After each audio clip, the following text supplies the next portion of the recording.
পুনরায় নন্দীগ্রামে মমতা বন্দ্যোপাধ্যায়কে ভোটে লড়ার চ্যালেঞ্জ জানালেন বিরোধী দলনেতা শুভেন্দু অধিকারী। তিনি এদিন কি বললেন শোনাবো। পুলিশ করিয়েছিল এবং রাজ্য সরকার শাসক দলের প্রতিনিধিরা করিয়েছিল, এটা প্রমাণ হয়েছে। শিক্ষক দুর্নীতি মামলায় জীবন কৃষ্ণর 58 কোটি টাকা বাজেয়াপ্ত করলো ইডি। সঠিক করেছে। জীবন কৃষ্ণ যাদের কাছে টাকা পৌঁছে দিয়েছে তাদেরও সম্পত্তি বাজেয়াপ্ত করা হয়েছে। একা তো জীবন খায়নি, তার নিচেও খেয়েছে, উপরেও খেয়েছে। সকলের সম্পত্তি বাজেয়াপ্ত করে টাকা উদ্ধার করে সরকারি ট্রেজারে জমা দেওয়া হচ্ছে। শঙ্কর ঘোষ তাকে কাজ করতে দেয়া হচ্ছে না, বিজেপি বিধায়ক তিনি অবস্থান ধর্ণা। কাকে কাজ করতে দেয়? কাকে কাজ করতে দেয়? এখানে এসে যিনি রিপোর্ট কার্ড চেয়েছিলেন, বড় বড় কথা, আমি তো রিপোর্ট কার্ড দিয়েছি। কাজ করতে দেয় কোন বিরোধী দলের লোককে? থানা ডেকে বলে, আমাদের নন্দীগ্রামে সভাপতি শ্যামল সাউকে ডেকে বলেছিল আইসি নন্দীগ্রাম আইপ্যাকের সঙ্গে মিটিং করিয়ে দিয়েছে যে তুমি তৃণমূলে যোগদান করো। তার নাম মিথ্যাভাবে চার্জশিটে দিয়েছিল, হাইকোর্ট থেকে স্টে পেয়েছে। এখনো মমতা মাইতিকে, আমাদের মমতা পাত্রকে, আপনার নন্দীগ্রামের সহসভানেত্রীকে ডেকে ধমকায় পুলিশ। এটা তো এদের কাজ।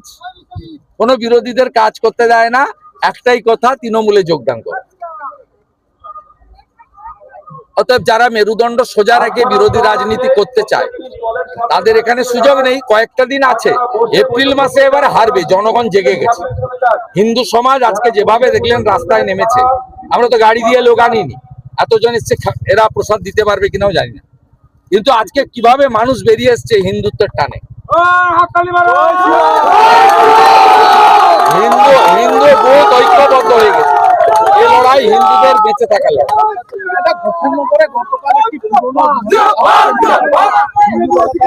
উনি আসামি ছিলেন, উনি জানেই না, ফল জানে না। 3বার 4বার নোটিশ এসেছিল সাক্ষী হিসাবে, উনি সাক্ষী দিতে একাধিকবার যাননি বলে কোর্টটাকে করেছে। উনি বেল পেয়ে যাবেন আশা করি, ও আমরা লিগ্যাল সাপোর্ট দিচ্ছি। অশোককরণ বিষয়টা পুরো দেখছে, আমি পুরোটা দেখছি। তৃণমূল জানে না বলে এই সব মূর্খগুলো, কারণ এই যারা সাংবাদিক সম্মেলন করেছে তারা আন্দোলনে ছিল না, এরা আন্দোলনে ছিল না, আন্দোলনের ইতিহাস জানে না। ইন্দু দাস তিনি সাক্ষী হিসাবে অনুপস্থিত হওয়ার জন্য, আপনিও যদি সাক্ষী হিসাবে 3বার ডাকে না যান তাহলে আপনারও ওয়ারেন্ট হয়, আসামি হিসেবে ওয়ারেন্ট হয়নি। সাক্ষী দানে সহযোগিতা করেনি বলে ওয়ারেন্ট হয়েছে। বেলও পেয়ে যাবে এবং ইন্দু দাস আমাদের লোক, আমার সাথেই থাকবে।